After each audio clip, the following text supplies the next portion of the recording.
Well, here we go on side number 7, and let me tell a story about Frank Perkins before I get on to my entry into Kenmore High School in the 10th grade. It seems, as I mentioned earlier, that Gordon Jacobs, Sr., the dentist, lived up in northern New York State. I can't recall now the name of the town. It's in a previous tape. He wanted his cousins and his father-in-law, Frank Perkins, to come up to northern New York State and do some hunting. Well, Frank Perkins was quite a fisherman, but not much of a hunter. But they got up to the Adirondack area and went to a cabin. Let's see, there was Gordon, there was probably Clinton and maybe Russell, and Frank Perkins. Well, in order to hunt deer, you had to go out and station yourself in one location, wait for the deer to come to you, either by sitting in a stand or sitting up against a tree. And in a very well-documented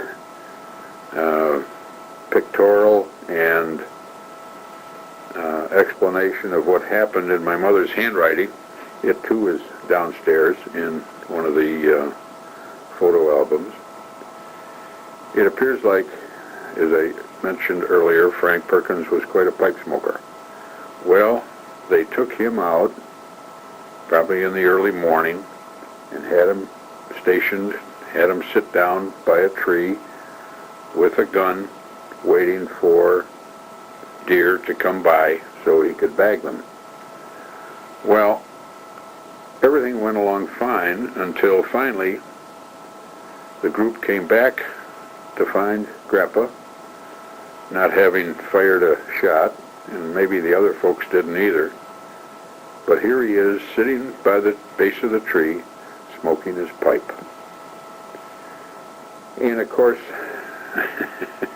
if you stop to think about it, if a deer either sees or smells a human, he's not going anywhere near it. So here Grandpa is, Grandpa Perkins, sitting there smoking his pipe, almost a red light or alarm telling deer, don't go anywhere near this guy. Well, they got quite a kick out of it, that here he sat smoking his pipe and keeping all the deer away. That's just another aside, and I'll get to my entry into high school shortly. Well, now we entered a period of senior high school, 10th, 11th, and 12th grade. And when you go to a different school, there's always some apprehension.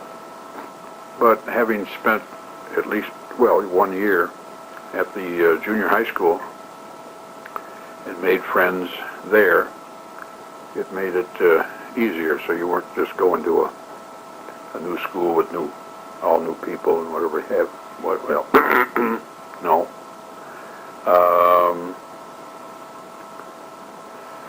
Through a friend of mine, Bob Pearson, likes to be known now as Joe for some reason, who was a year ahead of me, and was in a fraternity, Alpha Gamma Phi. And he recommended that I join. So I was in a pledge class with a George D.A., Ken Varche, lifelong friend Rick Coates, Jim Musty, Jim Nist, and a whole raft of people that we've either stayed close to and seen at reunions. Just as an aside, or I'll forget it, Mom and I, Betty Jane and I, were going through the Pittsburgh airport, either coming home or going to a convention, and we bumped into either a captain or an officer anyhow that worked for maybe U.S. Air, maybe American, maybe United, I'm not sure. But here he came strolling towards us, and so we had a kind of a short reunion on that occasion, mainly because I had known Jim, and Betty Jane had met him when we had one of our early reunions, maybe 5 or 10 years or something like that. And he ended up staying with us. He either stayed with us or we were out partying and drinking, and we were going to go and get something to eat, and God bless Betty Jane, she said, "Oh, come on back, I'll cook some eggs." So there we are, stumbling around in the kitchen in various stages of being able to stand up, and Mom cooked the eggs, and I guess whether he stayed with us or we back to his motel, I don't recall at this time. However, in order to join this fraternity, Howie Kirkwood was also in our group, and as you all know or should know, Howie is one of my best friends and or my golf partner. Nevertheless, we had to do all kinds of crazy things as pledges, either in school or out of school. The culmination of our pledge period was sometime in the winter, so I suspect it would be in the winter of 1945, either December, January, or February. Cold, I mean cold. And each one of us had to make a paddle, a wooden paddle, one of which I have down in the basement. It wasn't one I made, but somebody else gave it to me, and it's hanging up down there. But we'd go out in some deserted area, off of Colvin Boulevard someplace, out in the fields, and we had to do various screwy things. They had eggs, the members had eggs with them, they had maple syrup, and they had the paddle that we made. And what we had to do was, quote, assume the position, unquote, which meant bending over, grabbing your ankles, and then the member would take a whack at your backside. Well, when we got through, and our backsides were pretty well, not bloody, but I mean red, I mean good and red. In fact, when I got home, my mother made me jump into the bathtub and just sit there and soak for a while. But after all of the paddling, what they did was make us drop our drawers, and they poured maple syrup or Caro syrup all over our privates, and then proceeded to break fresh eggs. So we had fresh eggs and syrup all over our privates. Pulled our pants back up, and I think that was the end of it. We went home, and that's when I got in the tub, and my mother knew what had happened, so she understood. In high school, as my little metal box downstairs will attest with my grades, it was more of a fraternity and social period than it was homework and schoolwork.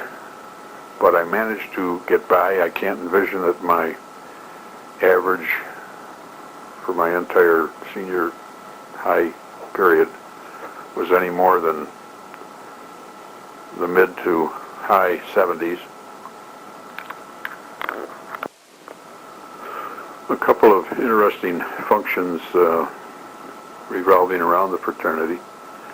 I think in my senior year, I was elected president after having been an officer in probably my junior year. I was elected president in my senior year. And once a year, and again downstairs, a copy of which is a program that was a tribute to our mothers, because when we had our meetings, we'd have them in various homes, and our mothers would provide some kind of snacks or food or hamburgers or sloppy joes or whatever it may have been. So we honored our mothers by having a mother and son banquet. One that I recall very vividly was held in Lyon's Tea Room, which was located, it was an old home converted to a restaurant, and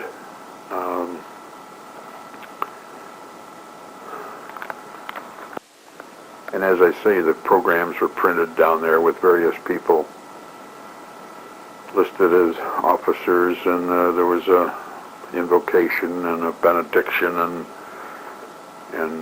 when I was president, my mother had to get up and give a little talk, which she was ill prepared for, but did a fine job, as I recall. And we were always, like in any organization, we were short of money. And somebody made comment on the beautiful flowers on the tables. And then I leaned over to my mother and said, "Mom, take a guess where those flowers came from." And she said, "Well, I assume a florist shop." And I said, No. We had somebody go out in the middle of the night and pick them up off of a newly dug grave at Elm Lawn Cemetery. So we were innovative, probably sacrilegious, probably, but broke. So these are how we achieve various things. I think being president of the fraternity gave me a degree of confidence that I hadn't had before, to lead a group of men, boys, in our various activities, whether it was a annual school, not play, but the different social organizations would plan and get up on stage and do various acts or singing or something to entertain the troops. Another memorable occasion was a party that we had at Dennis Blakely's house, which I think was either on Zimmerman or Northwood or Southwood. And his father was either the police chief in the town of Tonawanda or assistant police chief. So he was somewhat of a strict man. Well, anyhow, Mr. and Mrs. Blakely were out of town, which prompted a party at the Blakely's house. And everybody proceeded to get completely blitzed to a point where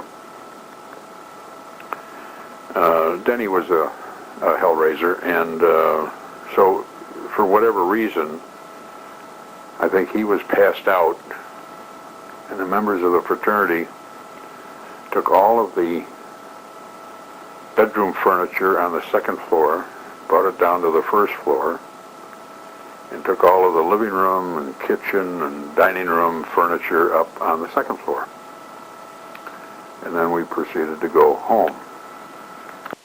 Well, when Denny woke up the next morning and realized what had happened, he frantically got on the phone and called all of the members that he could reach and convinced them to come over to his house and please help me, because my father's going to kill me if he sees all the first floor furniture upstairs in the second floor furniture downstairs. Just a crazy aside to give you an idea of what we did as as a group of idiots. Yes, I did work when I was in high school. I'll get to some of the sporting things later in a moment. I did work for a man by the name of Chet Cichy, C-I-C-H-Y, who owned a hot dog stand, he and his wife and family, down at the corner of Parkhurst and Sheridan Drive. They subsequently became friends with my mother and father, even to a point where they rented the cottage up at Sunset, and when it came time for Mom and Dad to sell it, they were the ones that bought it.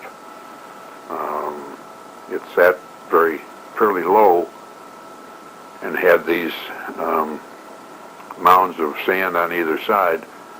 God bless Chet. He did something that neither my father or I could have even thought of, and that was raise that cottage up to the level of the sand on either side. Because when we would go out there, it would almost give me a heart attack trying to dig out the sand from the north side of the building where the sand had accumulated over the winter. South side, everything blew away. But boy, that was a chore, and one of the reasons why I didn't want to buy it myself. One summer, I had contracted poison ivy from someplace in the woods up there near the trees, not paying much attention to things. And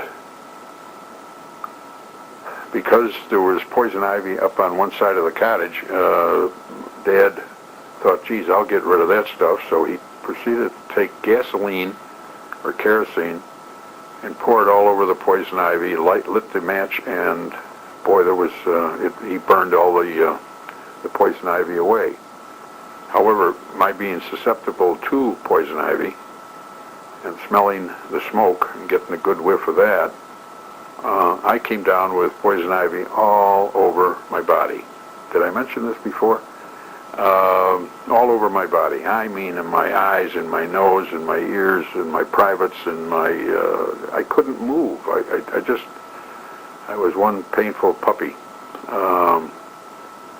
I think we finally went up to Dr. Homake, I think that was his name.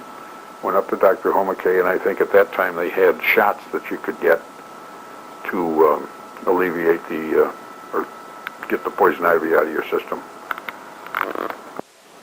Excuse my bouncing around, but I also worked, there was a custard stand at the corner of Eggert and Sheridan on the south side where a small strip mall plaza is now.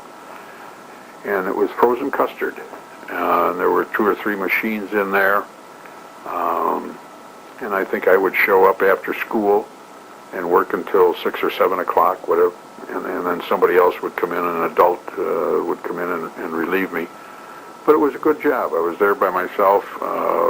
Andy Jacobs was the owner, and he had another job, and this was just kind of a side issue for him. And so he was trusting of me, and so I took care of, had to make the frozen custard because with all the ingredients, and then dispense it. I think at one time, Ray and Mary Blanford came out, and we used to not only make up cones for those that wanted to buy some, but that we also put it in, not gallon, but probably 2 or half-gallon containers, and then put it in a freezer for people that wanted to buy it and take it home.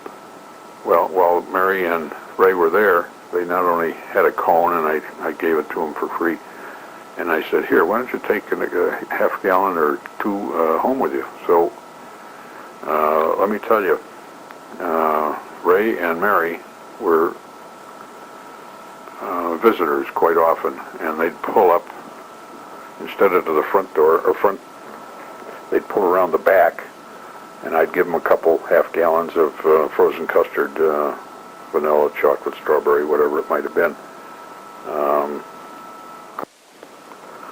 On another occasion, it was a New Year's Eve, and I think there was Spencer Bush Floor Company that was on Elmwood Avenue, and I, and our dates, and Rick Coates, and there might have been another couple with us, I'm not sure.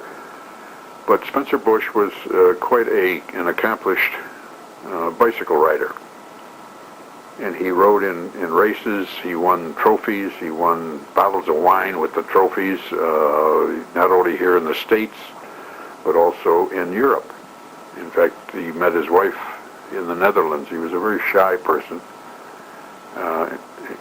Riding the bicycle as much as he did, he really became hunchback, bending over a racing bike as he did, as often as he did. He worked for his father. I think he took over the business in his 50s, and his father was in his 80s, and so Spence finally took it over. He was in Rotary for a short period of time, but enjoyed putting in floors, tiles, linoleum. We wouldn't have anybody else except him do our work. And on one New Year's Eve, we all decided to go over to Spencer's house, and I can't remember who my date was. It doesn't make much difference. And we proceeded to, each one of us, I think, except Rick, who didn't drink, each of us had a bottle of wine, and we proceeded to do a job on that bottle of wine, or I did anyhow. And you can imagine the devastation that it did to me and my body.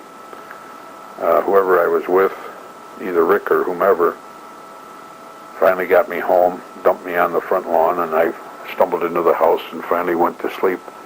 Well, the next morning, I woke up, and I had the most god-awful taste in my mouth and upset stomach, and I thought what I ought to do is brush my teeth and drink as much water as I can. Well, I think the water helped to reactivate the wine, and brushing my teeth did no good at all, and my mother didn't know, I don't think, what my condition was or what I had done to my body the night before.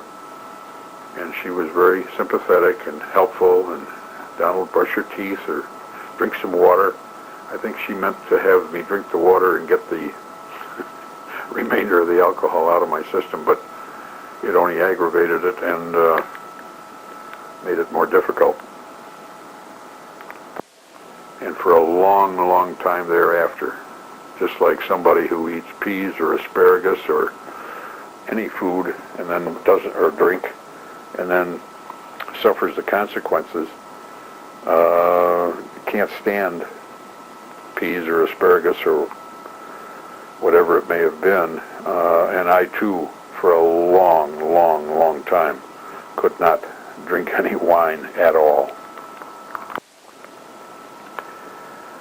Because Dad used to travel down in the central part of the state, because my grandfather, Marion's father, had gone to Cornell, my dad, when it came time in probably my junior year, I doubt if it was my senior year, made arrangements to take me down. It was the fall of my junior year. Made arrangements, made telephone calls and so on, made arrangements for me to go in and talk to somebody in the registrar's office at Cornell. We went on the train, we went to Cornell, met with the registrar. Oh, before we met with the registrar, we went into the local cafeteria right there on the campus, and it was very crowded. It was on a Saturday about noon, and there was a Cornell versus whomever for a football game at 1 o'clock. And as we sat there eating lunch, I think we joined another student who was sitting there eating his lunch and reading a book or studying. And to show you what kind of a student I was, we got into a conversation with him, and one of the questions was, well, are you going to the game as we are? Well, no, he says, when I finish lunch here, I'm going to go to the library. Well, I was utterly amazed. How could anybody who was a student at Cornell, and there was a football game on at 1 o'clock, how could they even think of going to the library and not going to the game? That was my mentality. In addition, when we did finally get to see the registrar or somebody in the registrar's office, she discussed and asked me about my grades and so on, and when I explained that I wanted to be a veterinarian, and that's the reason I was here at Cornell, she queried me on some of the grades that I had in various subjects and what my average was, grade point average and so on. And one of the reasons that I took Latin was because I knew I had to have that in order to get into veterinary school. But when she found out that I had taken Latin twice and flunked it both times, she didn't encourage me to apply to Cornell. I still, however, wanted to be a veterinarian, and that's what my subjects were when I first went to Bowling Green. Were, math, biology, chemistry, physics, and that's why within a short period of time, I'll get to that in a little bit later, but why I didn't become a veterinarian. Another fun part of high school activities were sports. I couldn't dribble a basketball. I could stand still and dribble a basketball, but I couldn't run with it and dribble at the same time. I was a little bit chunkier than they needed on the track squad. So I did go out for football in the fall of my sophomore year. And having played football in the field and pickup games, the coaches said, what position you want to play? And I said center. Okay, go out there with that group over there and center the ball to them, just run through plays type of thing. And the first time I got over the ball, instead of bending over and centering it to somebody in the backfield between my legs, I just leaned over sideways, and as I had done in pickup games, playing with kids in the neighborhood, I just pitched it sideways back to him. Now he stood there kind of puzzled for a minute, and then he finally said, "Hey, get that kid out of here, get me a real center." So I think I had a uniform and shoes and helmet and pads and whatever he had. No, I'm not going to say it. Had all the equipment, and I think at best I was on the third team. And when we were ahead, 83-0, I was able to get into the games. And then not very well. Didn't play very well. The other sport that I thoroughly enjoyed, and I think was, even though I wasn't as tall and lanky and slender as some of the other swimmers, I think because I had spent my summers, so many summers at Sunset and in the water from 7 or 8 in the morning until dark, had developed an ability to swim, and did join the swimming team. That would have been in the late fall, after football season was over, and I was relatively successful. Because I smoked at the time, I don't think my lungs would allow me to participate in the 50-yard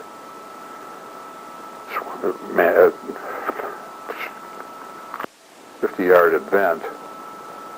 And again, because of my lungs and the smoking, I imagine I couldn't swim the 220, but the 100-yard freestyle is something I could handle, and swam both the 100-yard and the 150 or 100-yard relays with other team members.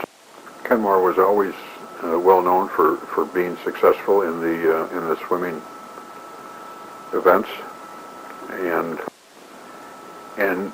every year, whether it be track or swimming or other events, we were in Section 6 of New York State, and we'd have the Section 6 meets, and those people whose times allowed them, permitted them to, swam in the Section 6 meets. We swam against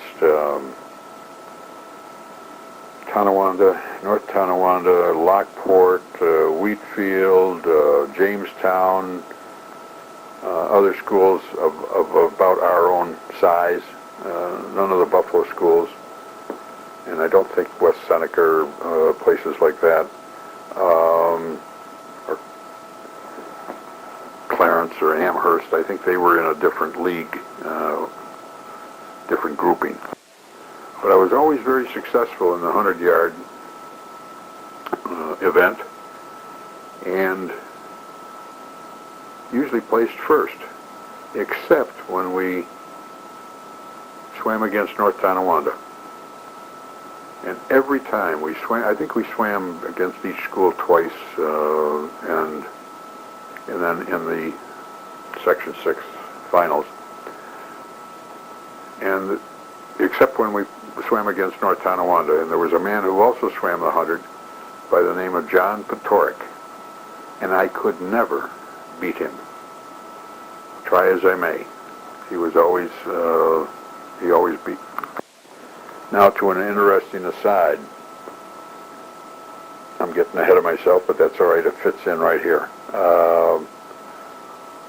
When David Reedy started dating a girl, he came to, I think it was maybe a playoff game, because I also afterwards played baseball with a fast pitch baseball team, and I think we were in the playoffs and played over at Mang Field in the playoffs against some other team. Well, David Reedy was there, and who was there with him was his girlfriend. And his girlfriend's name was Janine, and her last name was Petoric. And so we got into a conversation, and I found out that she was from North Tonawanda, yes. And yes, her father was still around, and was his name John? Yes. Did he swim on the swimming team? Yes, he did. And then I told the story about swimming against everybody else in the area and never being able to beat her father. Well, she had a big smile on her face. Unfortunately, sometime, I believe after David and Janine got married, John died.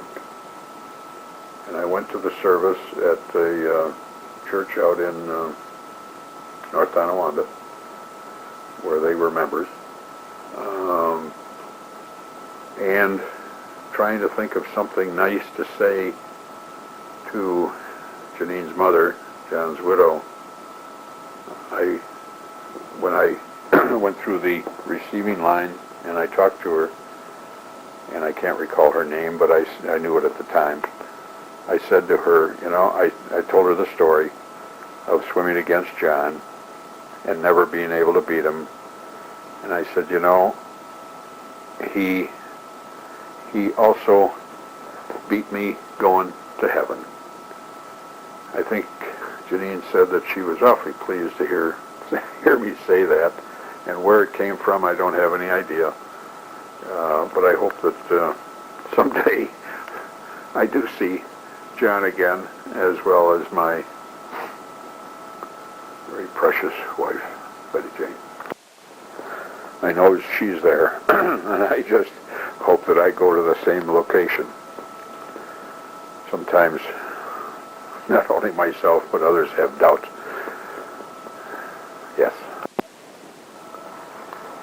addition to the work that I said that I did at the custard stand and so on, I also for a while set pins right at the, I think I mentioned this, that at the corner of Delaware Avenue and Landers Road there was a drugstore where a lot of the people from Kenmore hung out, and upstairs was a bowling alley. And I'd be up there setting pins, and this was before they had the automatic pin setter, so they had young men down in the pits, and somebody'd throw a ball, and then you'd pick the pins that were knocked down up and put them in a rack above, and then they'd throw the second ball, and you'd pick up the balance of them, if any, and put those up in there.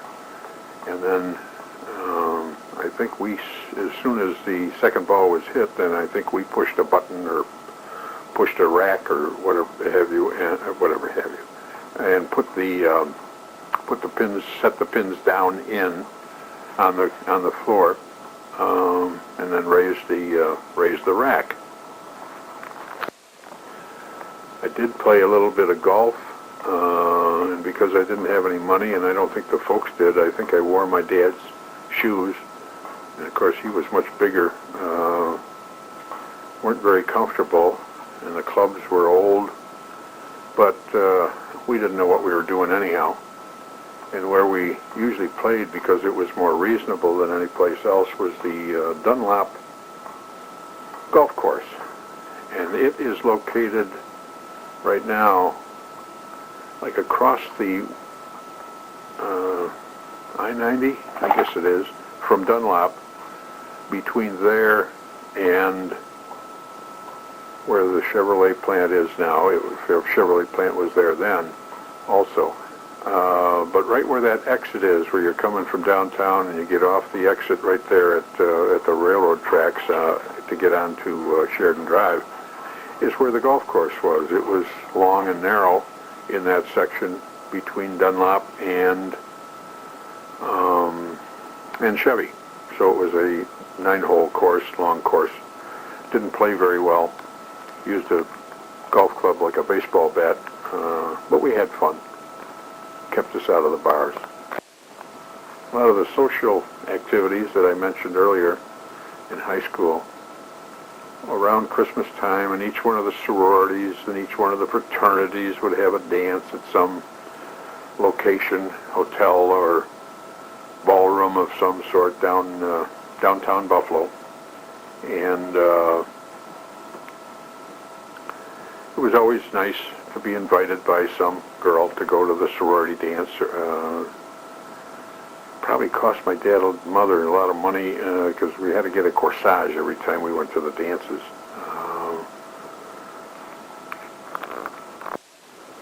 And I can't remember what age I needed to be to drive a car.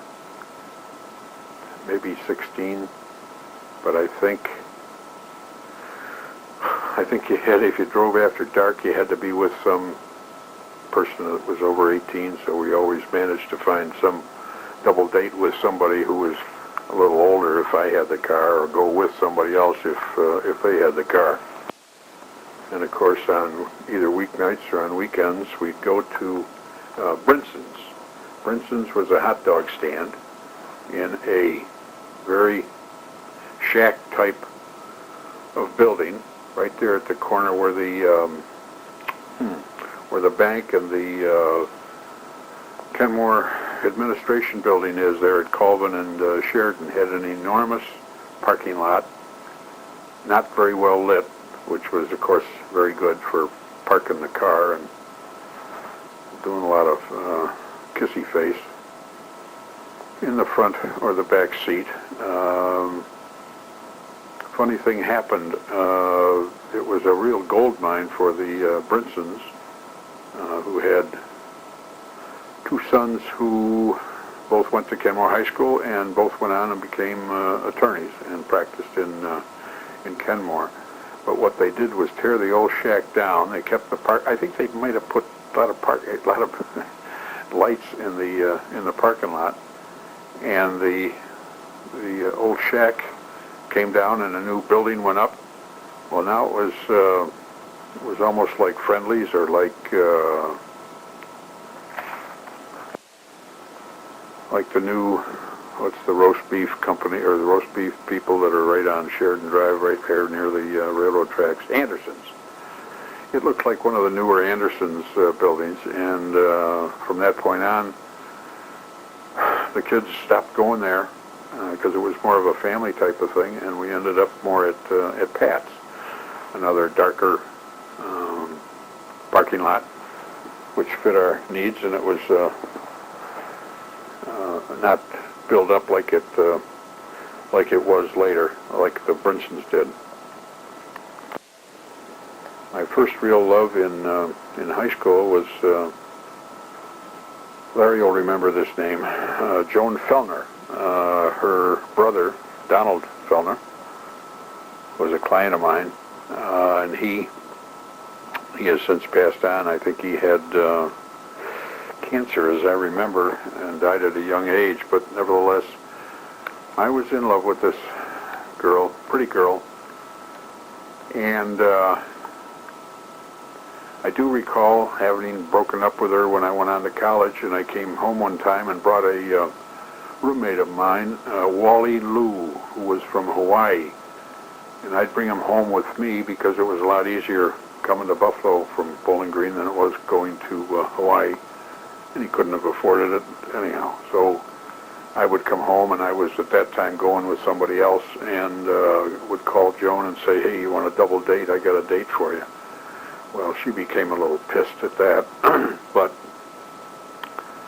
that's some of the screwy things that I did. Another funny thing occurred when, after Joan's mother died, her father died, a number of years later, her mother died. Well, anyhow, Joan and the guys used to love to kid me that she, when I broke up with her or she broke up with me, we separated anyhow, and she went on to join the Salvation Army. Married another officer in the Salvation Army. When her mother died, Joan and her Salvation Army major, as she was, husband, came to the wake, the funeral. And I used to go out and see Joan's mother periodically because she had insurance questions and whatever have you, and she'd say, oh, Donald, would you please come out? I want to go through this thing. So I did. But during the course of the wake, Joan was talking to other people, as was her husband, and I was talking to the girls. And I told the girls some stories, at least one that I remember, about her mother. They got a kick out of this. Back when we were in high school, some of the radio stations, as they may do now, I think I've heard this, if the population sends in a postcard and votes for Group A or, excuse me, Group B or C or whatever group it might have been, they won something. And I can remember going over to the Fellner's house. Her father went out and bought a ton of penny postcards to send in the radio station. Well, there we sat at Joan Fellner's dining room table, the three girls that were in the, I can't say quartet because it wasn't, it was whatever three is, three girls singing. And they sang on the radio, and so we sat there filling out with a phone book. Each one of us had a phone book, and we'd go down each street and find the name of somebody and what their address was, and we'd fill it in, and we'd put on the back, we vote for whatever the name of the group was. Well, I'm sure that this story was never told by a Salvation Army religious person to her daughters because it was obviously cheating. This was also done prior to joining the Salvation Army. But the kids got a big kick out of hearing stories about their mother that they had never heard before. And I would imagine I was persona non grata after that. I haven't talked to or seen Joan since, but I'm sure she wasn't as pleased as could be that I told her daughter's stories about her mother, their mother, doing not so honest things back in her teen years. Now, if you guys have put up with listening to all this this far, I seem to be at the end of seventh side, and I'll just keep talking until it stops. I can't for the life of me, after I graduated from high school, remember how I heard about Bowling Green State University. I think somebody either in the class before me or somebody in the class of my class was applying to Bowling Green.